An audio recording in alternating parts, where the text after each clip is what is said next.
7월 26일 저희들에게 주시는 하나님 말씀 사도행전 6장 8절로 15절까지 말씀입니다.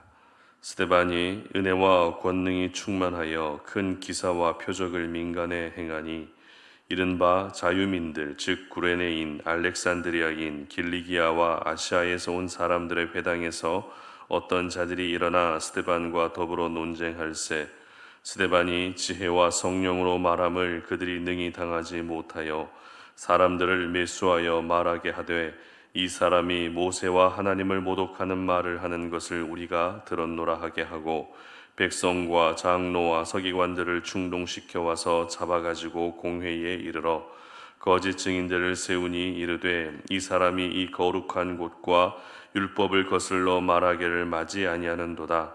그의 말에 이 나사렛 예수가 이곳을 헐고 또 모세가 우리에게 전하여 준 규례를 고치겠다 함을 우리가 들었노라 하거늘 공회 중에 앉은 사람들이 다 스데반을 주목하여 보니 그 얼굴이 천사의 얼굴과 같더라. 아멘. 성령 충만하면 얼굴부터 달라집니다 라는 제목으로 오늘 아침 말씀 전합니다. 교회 주변 상가에는 여러 업종들이 입점해 있습니다. 그런데 지난 5년 넘게 이곳에 있으면서 가게가 폐업하고 또 새로운 가게들이 개업하는 일들을 참 많이 봤습니다. 그렇게 최근에 새로 입점한 가게 중에 4군데가 공교롭게도 같은 업종의 가게들이었습니다. 어떤 업종인가 하면 미용실, 네일샵, 피부관리샵 이런 곳이었습니다. 미용실은 말 그대로 머리를 만지는 곳이죠. 네일샵은 손톱을 관리하는 곳이고 피부관리샵은 피부를 관리하는 곳입니다. 전부 다 신기하게도 미용과 관련된 뷰티 산업에 포함된 업종들이었습니다. 최근에 K-뷰티라고 해서 우리나라 뷰티 산업이 세계에서 굉장히 큰 인기를 얻고 있다고 합니다.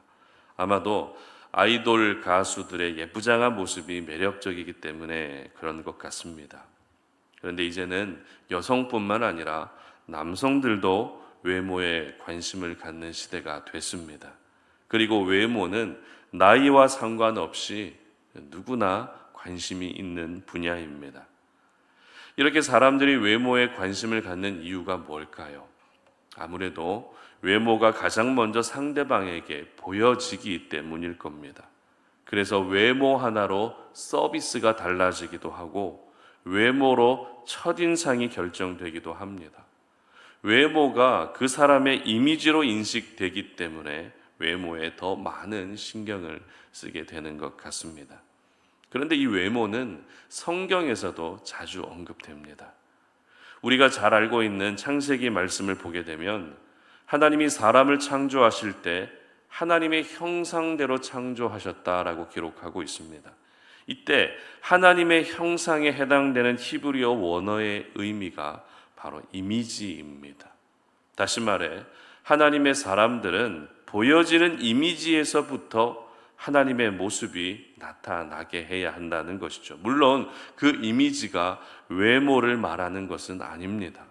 창세기에 기록된 이미지는 하나님의 성품과 하나님의 성향까지 포함한 전반의 이미지가 바로 하나님의 형상입니다.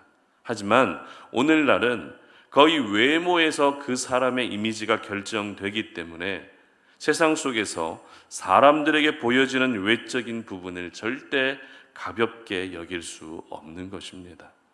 그리고 사람의 얼굴에는 보통 그 사람의 영혼이 담겨져 있다라고 하는 말을 하죠. 이런 말이 나오게 된 이유는 우리의 마음의 상태에 따라서 그 사람의 얼굴이 달라지기 때문에 그렇습니다. 오늘 본문은 초대교회에 세워진 7 집사 중에 스데반의 행적을 기록하고 있습니다. 스데반은 초대교회 최초의 순교자이기도 했는데요. 비록 구제와 섬김의 사역을 위해 세워진 사람이었지만 스데반의 복음의 열정, 스데반의 말씀의 열정은 그 누구도 따라올 수 없을 만큼 특별했습니다. 당시 유대사회 안에서는 예수의 이름으로 가르치고 전하는 것은 절대 금지됐습니다. 이미 베드로와 요한이 예수의 이름으로 가르치고 전하느라 공회에 불려간 적이 있었기 때문에 초대교회 성도들은 몸을 사려야만 살 수 있었습니다. 그러나 스데반 집사님 안에 타오르고 있었던 그 열정을 아무도 막을 수가 없었죠. 하나님은 그런 스데반 집사님을 통해서 많은 기적과 표적이 나타나게 하셨습니다. 하지만 그것을 또 좋게 지켜볼 수 없는 사람들이 있었는데 바로 사내들인 공회원들이었습니다. 그래서 스데반도 역시 공회에 붙들려 가게 됩니다. 그리고 신문을 받습니다. 그런데 공회원들 앞에 서 있는 스데반의 모습이 어떻다고 기록하고 있습니까? 천사의 얼굴과 같았다라고 기록하고 있다는 것입니다. 오늘 본문 15절 말씀을 함께 읽어봅니다. 공회 중에 앉은 사람들이 다 스데반을 주목하여 보니 그 얼굴이 천사의 얼굴과 같더라. 아멘. 자, 그렇다면 여러분, 보통 천사의 얼굴과 같다는 표현을 주로 언제 사용할까요? 여러분은 이 천사의 얼굴과 같다라고 하는 이 표현을 언제 주로 사용하십니까? 보통 선하고 착해 보이면 천사의 얼굴과 같다라는 표현을 사용합니다. 그러면 지금 공회원들 앞에 서서 신문을 받고 있던 스데반이 착해 보였기 때문에 천사의 얼굴과 같다라고 기록하고 있는 것일까요? 아니면 스데반의 인상이 너무 좋기 때문에 마치 천사를 보는 것과 같았던 것입니까? 그렇지 않죠. 오늘 본문을 잘 보시면 스데반은 공회원들 앞에서 당당하게 예수 그리스도를 이야기합니다. 따라서 천사의 얼굴과 같았다라는 것은 스데반의 인상이 좋았다는 의미가 아니라 권력자들 앞에서도 주눅들지 않게 하시는 하나님의 권능으로 넘쳐났다는 의미인 것입니다. 여기서 저희들은 예수 믿고 구원받은 하나님의 자녀들을 사모해야 될 얼굴, 우리가 오늘도 이 땅을 살아가면서 사모해야 될 얼굴은 단순히 인상이 좋은 얼굴이 아니라, 단순히 웃고 있는 그런 얼굴이 아니라 이 세상 가운데에서도 더욱 당당하게 살아가는 그런 모습의 얼굴을 사모할 수 있어야 되는 것입니다. 그렇기 때문에 예수 믿는 사람들은 무엇보다 눈빛이 흐려지면 안 됩니다. 흔히 눈에서 레이저가 나온다는 말을 하죠. 이 말은 보통 누군가를 째려볼 때 하는 말이지만 한편으로는 하나님의 사람들은 눈에서 레이저가 나올 정도로 눈에도 힘이 있어야 되는 것입니다. 그리고 어떤 분은 세상 근심을 다 가지고 있는 것처럼 얼굴이 어두운 분도 계십니다. 그런 얼굴은 절대 천사의 얼굴이라 할 수 없겠죠. 천사의 얼굴은 생기로 가득 넘쳐나야 되는 것입니다.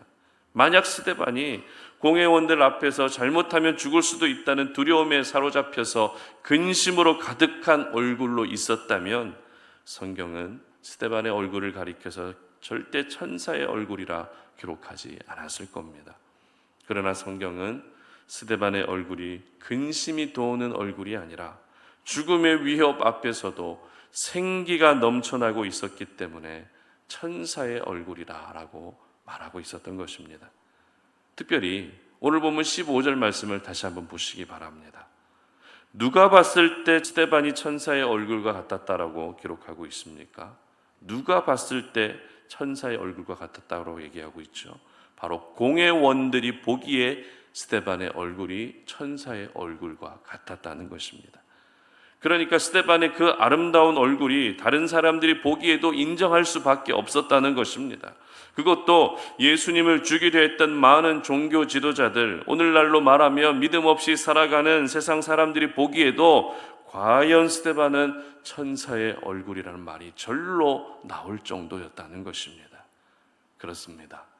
예수 믿는 사람들은 머리를 꾸미고 화장을 해서 만들어낼 수 있는 외적인 아름다움이 아니라 하나님의 손에 붙들림으로써 갖게 되는 내적인 아름다움이 세상 사람들에게 보여질 수 있게 해야 됩니다. 이것이 결국 창세기에 기록된 하나님의 형상, 하나님의 이미지인 것입니다. 그렇다면 우리가 그 얼굴이 천사의 얼굴과 같게 하기 위해서는 어떻게 해야 될까요? 우리의 얼굴이 달라지기 위해서는 어떻게 해야 될까요? 성경은 오늘 스데반을 소개할 때 충만하다라고 하는 표현을 반복적으로 사용하고 있습니다. 어제 본문이었던 3절 상반절 말씀 한번 보시기 바랍니다. 3절 상반절입니다. 형제들아, 너희 가운데서 성령과 지혜가 충만하여 칭찬받는 사람, 이렇게 기록하죠. 그리고 5절 상반절도 보시기 바랍니다. 온 무리가 이 말을 기뻐하여 믿음과 성령이 충만한 사람 스데반과, 이렇게 기록합니다. 오늘 본문인 8절 보시기 바랍니다. 스데반이 은혜와 권능이 충만하여 큰 기사와 표적을 민간에 행하니. 10절도 보시기 바랍니다. 스데반이 지혜와 성령으로 말함을 그들이 능히 당하지 못하여. 아멘. 그렇습니다. 스데반은 성령과 지혜와 믿음과 은혜와 권능으로 충만해 있었습니다. 이것은 결국 우리가 오늘도 성령 충만을 받아야 되는 결정적인 이유가 되는 것입니다. 하나님은 성령을 통해서 스데반을 움직이고 계셨습니다. 그리고 스데반 안에서 역사하시는 성령이 스데반의 얼굴로, 스데반의 행동으로, 스데반의 삶으로 나타나고 있었던 것입니다. 우리가 성령 충만을 경험하게 되면 우리의 생각과 가치관이 바뀌게 됩니다. 그런데 이러한 변화가 얼굴에서도 나타나게 되어 있습니다. 그러면 사람들은 어떻게 말할까요? 뭐가 그렇게 좋아서 계속 웃고 있느냐고, 뭘 믿고 그렇게 당당하느냐라고 이런 이야기를 합니다. 적어도 하나님의 사람으로 이 땅을 살아가면서 우리가 이런 말들을 들어야 되지 않겠습니까? 예수 믿는 사람인지 예수 믿지 않는 사람인지 전혀 모르겠다, 이런 말을 듣는 것이 아니라 내 안에 역사하시는 성령의 생기와 생명으로 나타나고 있다라고 하는 것을 우리는 얼굴로도 보여줄 수 있어야 되는 것입니다. 여러분, 스데반의 얼굴이 스데반을 신문하고 있었던 공회원들이 보기에 천사의 얼굴과 같았다라고 하는 이 부분을 반드시 기억할 수 있었으면 좋겠습니다. 이것은 단순히 사도행전을 기록한 누가의 평가가 아닙니다. 공회원들이 보기에 스데반의 얼굴이 천사의 얼굴과 같았다라고 분명히 기록하고 있습니다. 여러분, 우리 안에 거하시는 성령을 나타내고 우리와 함께 하시는 하나님을 보여야 할 현장은 세상 속에서 살아가고 있는 믿지 않는 사람들입니다. 우리가 교회 안에서만 천사의 얼굴로 지내는 것이 아니라 세상 속에서도 천사의 얼굴로 지낼 수 있어야 되는 것입니다. 그래서 성령 충만하면 내 얼굴까지도 달라진다라는 것을 여러분 모두가 오늘 이 세상 가운데 많은 사람들에게, 여러분이 만나는 한 사람 한 사람에게 분명하게 보여줄 수 있었으면 좋겠습니다. 그래서 누가 봐도 천사의 얼굴이다라고 하는 말이 나올 정도로 그렇게 아름다운 얼굴로, 행복한 얼굴로, 담대한 얼굴로 살아가시기를 주님의 이름으로 축복합니다. 함께 기도하겠습니다. 하나님 아버지, 감사합니다. 오늘도 우리가 하나님의 말씀을 통해서 예수 믿는 사람은 성령 충만을 경험하고 성령 충만을 경험하면 우리의 얼굴도 달라진다라는 것을 기억합니다. 하나님, 우리는 늘 세상 근심 염려를 다 가지고 살아가면서 나도 모르게 내 얼굴에 근심이 돌고 생기가 넘치는 것이 아니라 사망의 빛이 오히려 돌고 있지는 않습니까? 우리는 얼굴로도 하나님의 이미지를 보여줄 수 있어야 되고 얼굴로도 예수의 향기를 보여줄 수 있어야 되는데 우리의 얼굴이 그렇지 못했던 것 같습니다. 하나님, 오늘 이 세상 가운데서 내가 만나는 그 한 사람 한 사람에게 내 안에 역사하시는 성령의 은혜로 말미암아 얼굴이 이렇게 달라질 수 있다는 것을 보여줄 수 있는 그런 하나님의 사람들로 살아갈 수 있도록 도와주시옵소서. 우리의 모습 속에서 예수의 얼굴이, 하나님의 형상이 비추어질 수 있도록 도와주시고, 그래서 누가 봐도 천사의 얼굴과 같다라고 하는 그런 아름다운 칭찬을 들을 수 있는 저희들 되게 하여 주시옵소서. 감사드리며 예수님의 이름으로 기도드립니다. 아멘.